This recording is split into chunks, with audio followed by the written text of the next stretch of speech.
સાયલાના વડિયા ગામે વાવાઝોડાને કારણે છાપરું તૂટી પડતા માતા પુત્રીને ગંભીર ઈજાઓ થઈ। સુરેન્દ્રનગર વિસ્તારમાં અનેક સ્થળોએ વરસાદ શરૂ થયો હતો। ત્યારબાદ સાયલા તાલુકાના વડિયા ગામે જોરદાર પવન ફૂંકાતા લાભુબેન બીજલભાઈ કટસોણા અને તેમની પુત્રી છાપરા નીચે કામ કરી રહ્યા હતા। ત્યારબાદ અચાનક ઉપરથી માતા અને પુત્રી ઉપર છાપરું પડતા બંનેને ગંભીર ઈજાઓ પહોંચી હતી। આ ઘટના અંગે જાણ થતાં ગામ લોકો દોડી ગયા હતા। ત્યારબાદ લોકોએ માતા અને પુત્રીને છાપરાનો કાટમાળ હટાવી બહાર કાઢ્યા હતા। આ બંને માતા પુત્રીને સાયલા સરકારી હોસ્પિટલ ખાતે ખસેડવામાં આવ્યા છે। એડમિશન ચાલુ છે।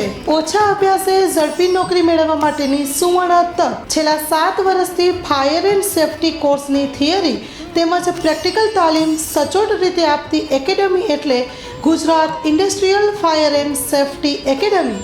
પ્રેક્ટિકલ તાલીમમાં ફાયર ડ્રીલ, રેસ્ક્યુ, આગ પર કાબૂ કઈ રીતે મેળવવો તેમજ પોતાની સુરક્ષા સાથે આસપાસના વ્યક્તિ તેમજ જીવન જરૂરિયાતની વસ્તુઓનો બચાવ કઈ રીતે કરવો તેની સંપૂર્ણ તાલીમ આપવામાં આવે છે।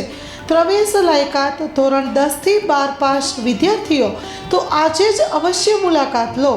Gujarat industrial fire and safety academy Bhuj. અમારું સરનામું નોંધી લેશો। બીજા માળે રાષ્ટ્રભાષા ભવન, બસ પોર્ટની સામે, ભુજ, કચ્છ।